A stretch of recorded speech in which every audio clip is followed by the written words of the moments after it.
Hi everybody, I'm Bree the Plant Lady checking in with a weekly garden tour. But first things first, my good friend Amy is coming for a visit. Haven't seen her since February. I'm so excited that she's coming down. We worked together years and years ago, back in 2008 at a local garden center, and have been friends ever since. It's always a treat when she comes to visit. So I have harvested a whole bunch of strawberries from this bed right here, which is right off of the steps of my kitchen door. And I'm gonna prepare some strawberry daiquiris so that the two of us can enjoy catching up after many months. And then I will show you around the garden where lots of things are in bloom, including poppies. I know that open garden on Saturday is going to be awesome. So stay tuned. And so the way I make daiquiris is super easy. First of all, I have strawberries. I'm just cutting the tops off, making sure there's no roly-polies in them. And then I put them in my old school blender. I add some ice. I add some white rum. And I've actually been adding a banana because I don't want the bananas to go bad because I'm going to be traveling again all week. And they are completely delicious. Of course, along here you can see these self-sown poppies are about to open. Sarissa is blooming. These are the first, and I do love when there's multiple colors together. I love this Sarissa. It's so dense. And I wanted to show you up here on the back patio, or back porch, where I have gotten succulents put into the window box, and also there and here. Great low maintenance plants. So let me show you the progress a week has done. The Phlomis is starting to bloom. This is Phlomis fruticosa. Lots of larkspur are blooming. Of course, the bachelor buttons look amazing. Still not a single poppy flower. Though I have faith, because there's lots of buds, that there will be poppies blooming for Saturday's open garden. It is really hard to pick a date, especially like 6 months in advance, to time around plants that are so ephemeral. And poppies are ephemeral. They are half the year. They bloom, they die, they go to seed, and then this whole bed by the end of June will be completely reinstalled with different plants. But I am pleased to see there are flower buds. And I'm actually really excited about this border over here because the alliums just keep on coming. Look there's new ones opening. These are really quite extraordinary. And you can see there is cilantro growing up through, and of course, tiny poppies. That is a light issue. When people are saying their poppies are really small, I'm 100% convinced it's because they're not in enough sun. So there's a big difference between this exposure, which is definitely influenced by these trees and the house, versus that. These were all grown in the same soil.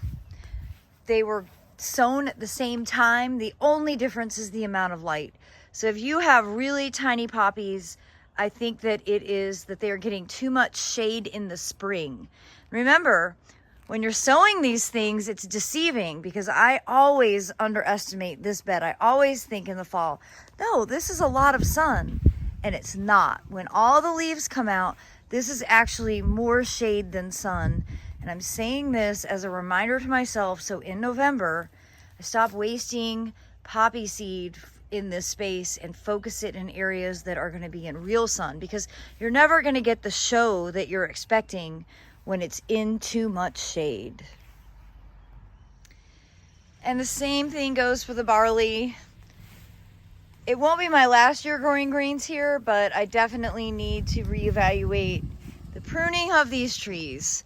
And I've decided that I am going to hire the professionals. I'm going to have Snell tree experts come out probably in the fall when the leaves fall off and have them do the pruning for me. Well, we just had the best time And of course we went into the house next door, which I will do a video update of because the progress is incredible. So we've got a huge storm rolling in. I'm pretty stoked because this will actually count as our first sort of like warm thunderstorm, and that should really activate the plants. Our last big rain was 47 degrees and that slowed everything down. So we're gonna do a much quicker tour now because hopefully in the next few minutes, rain is gonna start falling from the sky. But as you can see, Phlox paniculata doing what it does. It'll just sort of eat your garden. I happen to really like it in this spot, and because it's under a lot of shade from live oaks, it actually is significantly shorter. Wait till you see what it looks like out in full sun out back. The north side's filled in really well. The Chinese French tree is still in full bloom. The rose from Dr. Parks is in flower and it smells super good. And it just kind of scrambles all over the side. Hi, Andrew. I make a YouTube video. You can see all those rose flowers. It's a little crazy, but Andrew, you never complain, so thank you.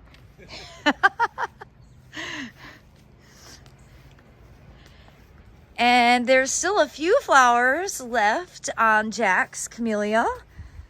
Looking really amazing. Super formal double. And I do plan to have this Yoshino cherry taken out, or Yoshino cryptomeria, I'm sorry. And I've not taken the cuttings of the XL lilac, but I'm very encouraged by all that good new growth at the bottom. So hopefully once I'm done traveling in a few weeks, I will definitely have more time to get caught up on different things. This north border walkway is super shady, and I need to stop pretending that it isn't, because look at how small the poppies are because they're in so much shade, and the closer you get out to the edge, the taller the poppies are. But this area is just too dense of shade now. You can see with the Sangukaku maple here and the Prunus mume here, and then that oak tree, even though it's very columnar, it still casts a lot of shade. Now at the base here, because this does get western exposure, here is Phlox paniculata bright eyes, the same as out front. And I still haven't gotten around to chopping it in half. And at this stage, I'm probably gonna wait until after the open garden next week. It's because I want it to look nice. But if I don't cut it in half, it'll flop all over the place. So it really does need that. Now you can see lots of larkspur starting to bloom. And though this border is a lot shorter than I had hoped, it's definitely giving that cottage style with the poppies and the wheat, the bachelor buttons. This is actually kale blooming, snapdragons back there. And of course, the Ms. America edge is losing its color because of the temperatures. But it's great that it is sending out new flowers since I cut it back about 3 weeks ago. And you can see it's doing that also around the pool. It's not as showy as it was, but its days are numbered. This will soon be replaced with summer plants. But for the open garden, I'm pretty happy with how all of this is looking. And I think by Saturday, even more flowers will be open, so it'll be really colorful.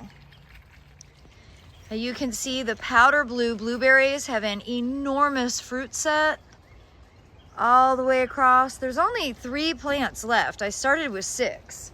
So I've definitely had some, you know, disease issues with them, but the 3 that are here are outstanding. And I absolutely love all the different colors of poppies. I love this red, but look at this beautiful dark purple. And no, this is not Lauren's grape. All of my poppies are open pollinated, so you just get a lot of color diversity. I also love the pale lavender. And of course, the grain experiences are going to be amazing. I went down last week. I have a video that is going to come up tomorrow to give you a behind the scenes peek. all of these grains that are in pots are growing in the field in mass. And oh my gosh, it's gonna be so cool. And look at how beautiful these pots of barley are. That drying at the bottom, that's from me not keeping things watered well enough because I've been traveling. But look at how gorgeous it is with this rose, which is from Proven Winners.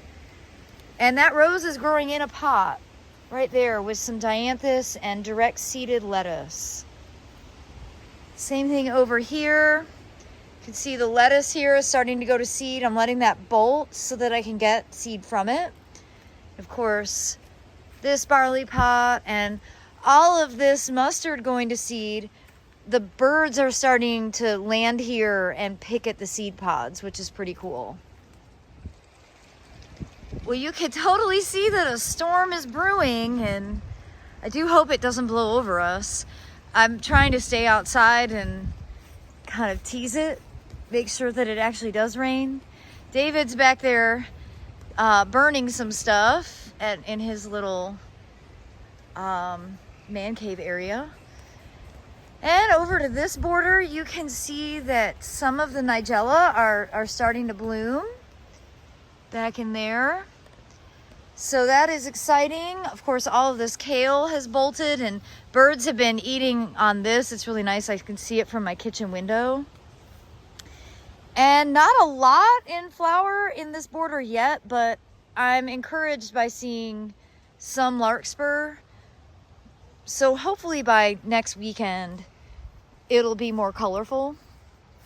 That's certainly my goal.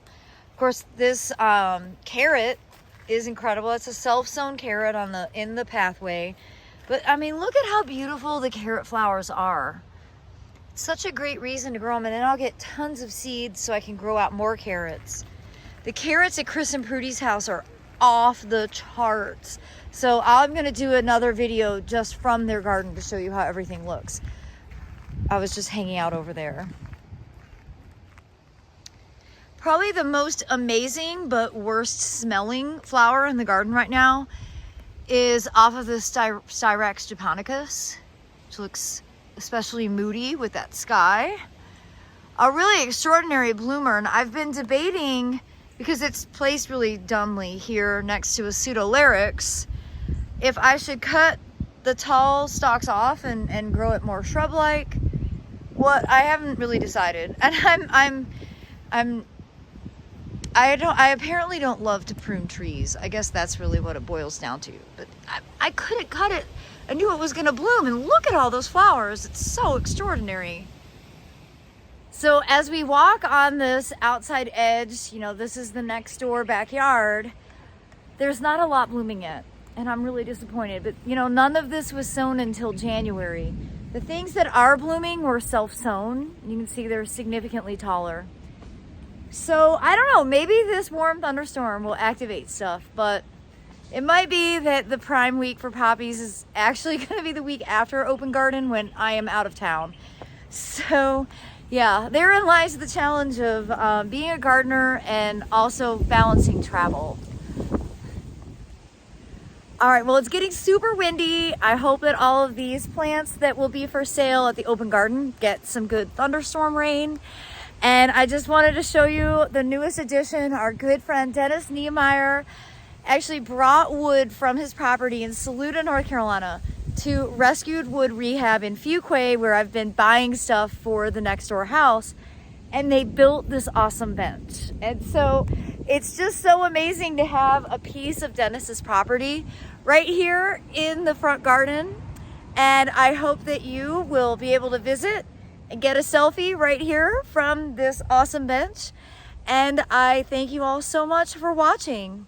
I look forward to sharing an update again next week. Take care, everybody. Just like that, it's raining. Our first warm thunderstorm of 2022. This usually results in like the plants looking like they've been hit with 20 times of nitrogen. Can't wait to see what everything looks like tomorrow.